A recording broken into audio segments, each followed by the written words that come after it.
ಇನ್ನು ಸ್ನೇಹಮಯಿ ಕೃಷ್ಣ ಆರಂಭದಿಂದಲೂ ಕೂಡ ಹೇಳ್ತಾ ಇದ್ದಾರೆ, ಈ ವ್ಯವಸ್ಥೆಯ ಮೇಲೆ ನನಗೆ ನಂಬಿಕೆ ಇಲ್ಲ. ಮುಡಾ ಪ್ರಕರಣವನ್ನು ಸಿಬಿಐಗೆ ವರ್ಗಾಯಿಸುವಂಥ ವಿಶ್ವಾಸ ಇದೆ. ಇದೇ ವಿಚಾರಕ್ಕೆ ಸಂಬಂಧಪಟ್ಟಂಗೆ ಅವರು ಕೋರ್ಟಿಗೆ ಹೋಗಿರೋದು. ಅದನ್ನೇ ಕೃಷ್ಣ ಹೇಳಿದ್ದಾರೆ. ಲೋಕಾಯುಕ್ತ ಅಧಿಕಾರಿಗಳ ತನಿಖೆಯ ಬಗ್ಗೆ ನಮಗೆ ವಿಶ್ವಾಸ ಇಲ್ಲ, ನಮಗೆ ಈ ವ್ಯವಸ್ಥೆ ಮೇಲೆ ನಮಗೆ ನಂಬಿಕೆ ಇಲ್ಲ. ಹೀಗಾಗಿ ಮುಡಾ ಪ್ರಕರಣವನ್ನು CBIಗೆ ವರ್ಗಾಯಿಸಿ ಎನ್ನುವಂಥದ್ದು ಅವರ ಮನವಿಯ ಆರಂಭದಿಂದಲೂ ಕೂಡ ಈಗಲೂ ಕೂಡ ಅದನ್ನು ಹೇಳ್ತಾರೆ. ಇಲ್ಲ, ಇದು CBIಗೆ ಹೋಗುವಂಥ ಎಲ್ಲ ವಿಶ್ವಾಸ ನನಗಿದೆ. ಯಾಕಂದರೆ ಲೋಕಾಯುಕ್ತ ತನಿಖೆಯ ಮೇಲೆ ನನಗೆ ವಿಶ್ವಾಸ ಇಲ್ಲ. ಯಾಕಂದರೆ ಈ ಸರ್ಕಾರದ ಅಧೀನದಲ್ಲಿರುವಂಥವರು ಅವರು ಪಾರದರ್ಶಕವಾಗಿ ತನಿಖೆ ಮಾಡ್ತಾರೆ ಅನ್ನೋದನ್ನು ನಾನು ನಂಬಲಿಕ್ಕೆ ಸಾಧ್ಯ ಇಲ್ಲ ಅಂತಾರೆ ಸ್ನೇಹಮಯಿ ಕೃಷ್ಣ. ಮೈಸೂರು ನಗರಾಭಿವೃದ್ಧಿ ಪ್ರಾಧಿಕಾರದಲ್ಲಿ ನಡೆದಿರತಕ್ಕಂಥ ಬ್ರಹ್ಮಾಂಡ ಭ್ರಷ್ಟಾಚಾರದ ಬಗ್ಗೆ ನಾವು ಈಗಾಗಲೇ ದೂರನ್ನು ದಾಖಲು ಮಾಡಿದ್ವಿ. ಸೊ ಲೋಕಾಯುಕ್ತ ತನಿಖಾ ಸಂಸ್ಥೆ ತನಿಖೆ ನಡೀತಾ ಇದೆ. ಆದರೆ ಲೋಕಾಯುಕ್ತ ತನಿಖೆ ಸಂಸ್ಥೆಯಿಂದ ತನಿಖೆ ನಡೆಸಿದ್ರೆ ನಮಗೆ ಸೂಕ್ತ ನ್ಯಾಯ ಸಿಗೋಲ್ಲ. ಸೊ ಇದ್ರ ಬಗ್ಗೆ ನಮ್ಗೆ ನ್ಯಾಯ ಸಿಗಬೇಕು ಅಂತಂದರೆ CBIಗೆ ವಹಿಸಲು ಸೂಕ್ತ ಅಂತೇಳಿ ನಾವು ಮಾನ್ಯ ನ್ಯಾಯಾಲಯಕ್ಕೆ ಅರ್ಜಿಯನ್ನು ಸಲ್ಲಿಸಿದ್ವಿ. ಇವತ್ತು ಅದ್ರ ಬಗ್ಗೆ ಒಂದು ಸೂಕ್ತ ಆದೇಶ ಮಾಡಿ ಈ ಪ್ರಕರಣವನ್ನು CBIಗೆ ವಹಿಸುವಂಥ ವಿಶ್ವಾಸ ನಮಗಿದೆ. ಲೋಕಾಯುಕ್ತ ಸಂಸ್ಥೆ ಮೇಲೆ ನಮ್ಮ ನಂಬಿಕೆ ಇದ್ರೂ ಕೂಡ ಸೊ ಲೋಕಾಯುಕ್ತ ತನಿಖಾ ಸಂಸ್ಥೆ ರಾಜ್ಯ ಸರ್ಕಾರದ ವ್ಯಾಪ್ತಿಯಲ್ಲಿ ಬರೋದ್ರಿಂದ ಮತ್ತು ಮುಖ್ಯಮಂತ್ರಿನೇ ಮೊದಲನೇ ಆರೋಪಿ ಆಗಿರೋದ್ರಿಂದ ಅವರಿಗೆ ಸತ್ಯನ ಎತ್ತಿ ಹಿಡಿಬೇಕು ಅನ್ನೋ ಒಂದು ಮನೋಭಾವ ಇದ್ರೂ ಕೂಡ ಏನು ಅಧಿಕಾರದಲ್ಲಿದ್ದಾರೆ ಸಿದ್ದರಾಮಯ್ಯ ಆಗಲಿ ಅಥವಾ ಇತರ ಸಚಿವರಾಗಲಿ ತಮ್ಮ ಪ್ರಭಾವನ ಬೀರಿ ಸುಳ್ಳು ವರದಿಯನ್ನು ಸಲ್ಲಿಸುವಂಥ ಅಥವಾ ತಪ್ಪು ವರದಿ ಸಲ್ಲಿಸುವಂಥ ಕೆಲಸವನ್ನು ಮಾಡಿಸ್ಬೋದು ಅನ್ನೋ ಕಾರಣಕ್ಕೆ ನಾವು ಇವತ್ತು ಪ್ರಕರಣ CBIಗೆ ವಹಿಸೋದಕ್ಕೆ ನಾವು ಮನವಿ ಮಾಡ್ತೀವಿ. ಸರ್, ಇದು ಬೆಂಗಳೂರು ಹೈಕೋರ್ಟಲ್ಲಿ ಇದ್ದಿದ್ದು. ಆದರೆ ಮಾನ್ಯ ನ್ಯಾಯಮೂರ್ತಿಗಳಾದ ಶ್ರೀ ನಾಗಪ್ರಸನ್ನ ಅವರು ಈಗ ಧಾರವಾಡ ಪೀಠದಲ್ಲಿರೋದ್ರಿಂದ ಸೊ ಅವರೇ ಇದ್ರ ಬಗ್ಗೆ ಒಂದು ಆದೇಶ ಮಾಡಬೇಕನ್ನೋದು ಇಲ್ಲಿಗೆ ವರ್ಗಾವಣೆ ಮಾಡಲಾಗಿದೆ. ಸರ್, ಖಂಡಿತವಲ್ಲ ನಮಗೆ ಇವತ್ತು ಈ ಪ್ರಕರಣವನ್ನು CBIಗೆ ವಹಿಸುವಂಥ ಸೂಕ್ತ ಆದೇಶ ಮಾಡೋಂಥ ಸಂಪೂರ್ಣ ವಿಶ್ವಾಸ ಇದೆ. ಯಾಕೆ ಅಂತ ಹೇಳಿದ್ರೆ ನಾವು ಸಾಕಷ್ಟು ಮಾಹಿತಿ ಮತ್ತು ದಾಖಲಾತಿಗಳನ್ನು ಕೊಟ್ಟಿದ್ದೀವಿ. ಈ ಲೋಕಾಯುಕ್ತ ತನಿಖಾ ಸಂಸ್ಥೆಯವರು ಈಗಾಗಲೇ ಬೇರೆ ಪ್ರಕರಣದಲ್ಲಿ ಮುಖ್ಯಮಂತ್ರಿ ಸಿದ್ದರಾಮಯ್ಯ ಸಂಬಂಧಪಟ್ಟ ಬೇರೆ ಪ್ರಕರಣದಲ್ಲಿ ಅವರು ಸಲ್ಲಿಸಿದಂಥ ವರದಿ ಬಗ್ಗೆ ಜನಪ್ರತಿನಿಧಿಗಳ ವಿಶೇಷ ನ್ಯಾಯಾಲಯ ತನಿಖಾಧಿಕಾರಿಗೆ ಒಂದು ಚೀಮಾರಿಯನ್ನು ಹಾಕಿ ಶೋಕಾಸ್ ನೋಟಿಸ್ ಕೊಟ್ಟಿರುವಂಥ ವಿಚಾರವೂ ಇದೆ. ಮತ್ತು ಇದೇ ಮೂಢ ಪ್ರಕರಣಕ್ಕೆ ಸಂಬಂಧಪಟ್ಟಂತೆ ಇದೇ ಲೋಕಾಯುಕ್ತ ಪೊಲೀಸರು ಸ್ವಯಂ ಪ್ರೇರಿತ ದೂರನ್ನು ದಾಖಲೆ ಮಾಡಿಕೊಂಡು ಆರೋಪಗಳ ಜೊತೆ ಶಾಮೀಲಾಗಿ ಅವ್ರನ್ನ ರಕ್ಷಣೆ ಮಾಡಿರುವಂತಹ ಮಾಹಿತಿ ಮತ್ತು ದಾಖಲಾತಿ ಕೂಡ ನಮ್ಮ ಬಳಿ ಇದೆ. ಇವೆಲ್ಲವನ್ನೂ ಕೂಡ ಮಾನ್ಯ ನ್ಯಾಯಾಲಯಕ್ಕೆ ನಾವು ಕೊಟ್ಟಿರೋದ್ರಿಂದ ಮಾನ್ಯ ನ್ಯಾಯಾಲಯ ಈ ಪ್ರಕರಣವನ್ನು CBIಗೆ ವಹಿಸುವಂಥ ಸೂಕ್ತ ಆದೇಶ ಮಾಡಿದ ಸಂಪೂರ್ಣ ವಿಶ್ವಾಸ ನಮಗಿದೆ.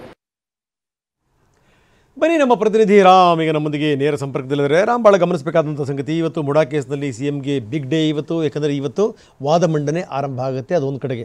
ಇನ್ನೊಂದು ಕಡೆಗೆ ಆರಂಭದಿಂದ ಕೂಡ ನೀವು ಎಷ್ಟೋ ಸರಿ ಕೃಷ್ಣ ಅವ್ರನ್ನ ಮಾತಾಡಿಸಿದ್ದೀರಿ. ಸ್ನೇಹಮಯಿ ಕೃಷ್ಣ ಅವ್ರು ಯಾವಾಗಲೂ ಕೂಡ ಒಂದೇ ಮಾತನ್ನು ಹೇಳ್ತಾರೆ, ನನಗೆ ಈ ವ್ಯವಸ್ಥೆ ಮೇಲೆ ನಂಬಿಕೆ ಇಲ್ಲ.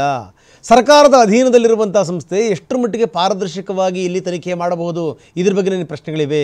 ಈಗಲೂ ಕೂಡ ಅವರು ವಿಶ್ವಾಸ ವ್ಯಕ್ತಪಡಿಸ್ತಾರೆ, ಇಲ್ಲ ಇದು CBIಗೆ ಹೋಗುತ್ತೆ ಅನ್ನುವಂಥದ್ದು. ಏನು ನಡೀತಾ ಇದೆ ರಾಮ್?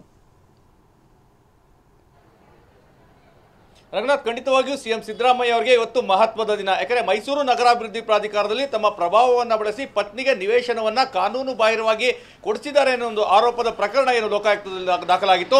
ಲೋಕಾಯುಕ್ತ ತನಿಖೆ ಈಗಾಗಲೇ ಕ್ಲೈಮ್ಯಾಕ್ಸ್ ಹಂತವನ್ನು ತಲುಪಿದೆ, ಮಹತ್ವದ ಘಟ್ಟವನ್ನು ತಲುಪಿದೆ. ಇದರ ನಡುವೆ ದೂರುದಾರ ಸ್ನೇಹಮಯಿ ಕೃಷ್ಣ ಲೋಕಾಯುಕ್ತ ತನಿಖೆ ಮೇಲೆ ಸಂಶಯವನ್ನು ವ್ಯಕ್ತಪಡಿಸಿ ಈ ಒಂದು ಪ್ರಕರಣವನ್ನು CBIಗೆ ವಹಿಸಬೇಕು ಅಂತೇಳಿ ನ್ಯಾಯಾಲಯದ ಮೊರೆ ಹೋಗಿದ್ರು. ಅದರ ಪ್ರಮುಖವಾದಂತಹ ಮಹತ್ವದ ವಿಚಾರಣೆ ಇವತ್ತು ನಡೀತದೆ. ಹೀಗಾಗಿ ಇವತ್ತು ಮಹತ್ವದ ದಿನ ಆಗ್ತದೆ. ದೂರು ನೀಡಿದ ಮೊದಲ ದಿನದಲ್ಲೂ ಸ್ನೇಹಮಯಿ ಕೃಷ್ಣ ಅವರದು ಒಂದೇ ಒಂದು ಒತ್ತಾಯವಾಗಿತ್ತು. ಅಂದರೆ ಲೋಕಾಯುಕ್ತ ಸಂಸ್ಥೆ ಏನು ಸರ್ಕಾರದ ಅಧೀನದಲ್ಲಿ ಬರ್ತದೆ, ಸರ್ಕಾರದ ವ್ಯಾಪ್ತಿಗೆ ಬರ್ತದೆ. CM ಸಿದ್ದರಾಮಯ್ಯ ಅವರೇ ಮೊದಲ ಆರೋಪಿ ಆಗಿರುವುದಾಗಿ ಪಾರದರ್ಶಕವಾದಂತಹ ತನಿಖೆ ಆಗೋದಿಲ್ಲ, ನಮಗೆ ನ್ಯಾಯ ಸಿಗೋದಿಲ್ಲ. ಹೀಗಾಗಿ ಈ ಪ್ರಕರಣವನ್ನು CBIಗೆ ವಹಿಸಬೇಕು ಅಂತೇಳಿ ಒತ್ತಾಯವನ್ನು ಮಾಡ್ತಾ ಇದ್ರು. ಕಾನೂನು ಹೋರಾಟವನ್ನು ಸಹ ನಡೆಸ್ತಾ ಇದ್ರು. ಈಗಾಗಲೇ ಸ್ನೇಹಮಯಿ ಕೃಷ್ಣ ಅವರು ಹೇಳಿರುವಂತೆ ಈ ಒಂದು ದೂರನ್ನು ದಾಖಲಿಸಿದ ನಂತರ ಅವರು ಸುಮ್ಮನೆ ಕುಳಿತಿಲ್ಲ. ಅದಾದ ನಂತರ ಆದಂತಹ ಎಲ್ಲ ಬೆಳವಣಿಗೆಗಳನ್ನು ನ್ಯಾಯಾಲಯಕ್ಕೆ ತಲುಪಿಸುವಂತಹ ಕೆಲಸವನ್ನು ಮಾಡಿದ್ದಾರೆ. ಅದರಲ್ಲೂ ಪ್ರಮುಖವಾಗಿ ಏನು ಲೋಕಾಯುಕ್ತದವರು ಸರ್ಚ್ ವಾರೆಂಟ್ ಅನ್ನು ಪಡೆದುಕೊಂಡಿದ್ರು. ಮತ್ತೆ ಮುಡಾದಲ್ಲಿರುವಂತಹ ಕಡತಗಳ ನಾಪತ್ತೆ ಇರ್ಬೋದು, ಮತ್ತೆ ಆ ಮಾಹಿತಿಯ ಸೋರಿಕೆ ವಿಚಾರದ ಆರೋಪಗಳಿರ್ಬೋದು.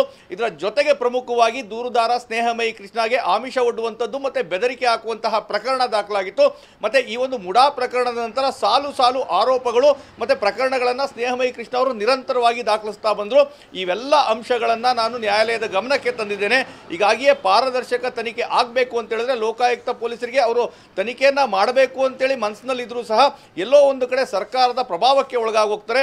ಖುದ್ದು CM ಸಿದ್ದರಾಮಯ್ಯ ಅವ್ರನ್ನ ವಿಚಾರಣೆ ಮಾಡಲಿಕ್ಕೆ ಎಲ್ಲೋ ಒಂದು ಕಡೆ ಹೆಸಿಟೇಟ್ ಮಾಡ್ತಾರೆ. ಈ ಕಾರಣಕ್ಕಾಗಿ ನಮಗೆ ನ್ಯಾಯ ಸಿಗಬೇಕು ಅಂತ ಹೇಳಿದ್ರೆ CBIಯಿಂದ ಮಾತ್ರ ಸಾಧ್ಯ ಅಂತೇಳಿ CBIಗೆ ವಹಿಸುವಂಥ ಬಗ್ಗೆ ನ್ಯಾಯಾಲಯಕ್ಕೆ ಬೇಕಾದಂತಹ ಪೂರಕ ದಾಖಲೆಗಳು ಮಾಹಿತಿಗಳನ್ನ ನಾವು ನೀಡಿದ್ದೇವೆ. ನಮಗೆ ವಿಶ್ವಾಸ ಇದೆ, ಖಂಡಿತವಾಗಿಯೂ ಈ ಪ್ರಕರಣವನ್ನು CBIಗೆ ವಹಿಸ್ತಾರೆ ಅನ್ನೋ ಒಂದು ವಿಶ್ವಾಸವನ್ನು ಸ್ನೇಹಮಯಿ ಕೃಷ್ಣ ಅವರು ವ್ಯಕ್ತಪಡಿಸಿದ್ರು. ಅದರಲ್ಲೂ ಪ್ರಮುಖವಾಗಿ ಅವ್ರು ಹೇಳುವಂಥದ್ದು, ಈ ಹಿಂದೆ ಏನು ನ್ಯಾಯಾಲಯಗಳು ತೀರ್ಪುಗಳನ್ನು ನೀಡಿರಬಹುದು, ಈ ಎಲ್ಲ ಅಂಶಗಳನ್ನ ಗಮನಿಸಿದ್ರೆ ಈ ಒಂದು ಪ್ರಕರಣ ಖಂಡಿತವಾಗಿಯೂ CBIಗೆ ಹೋಗ್ತದೆ ಅಂತ. ಮತ್ತೆ ಅವ್ರು ಹೇಳುವಂಥದ್ದು, ಈ ಒಂದು ಪ್ರಕರಣ ದಾಖಲಾದ ದಿನದಿಂದಲೇ ಯಾರನ್ನಾದ್ರೂ ಅಂದ್ರೆ ಆರೋಪಿಗಳನ್ನ ವಶಕ್ಕೆ ಪಡೆದು ವಿಚಾರಣೆ ಮಾಡಬೇಕಾಯಿತು, ಯಾರನ್ನು ವಶಕ್ಕೆ ಪಡೆದಿಲ್ಲ. ಮತ್ತೆ ರಾಜೀನಾಮೆಗೆ ಒತ್ತಾಯವನ್ನು ಮಾಡಿದ್ರು, ಅದು ಆಗಿಲ್ಲ. CBI ವಹಿಸಿದ ನಂತರ ಇದಾಗ್ತದೆ ಅನ್ನೋ ವಿಶ್ವಾಸವನ್ನ ಸ್ನೇಹಮಯಿ ಕೃಷ್ಣ ವ್ಯಕ್ತಪಡಿಸ್ತಾ ಇದ್ದಾರೆ. ಧನ್ಯವಾದ ರಾಮ್ ತಮ್ಮೆಲ್ಲ ಮಾಹಿತಿಗೆ.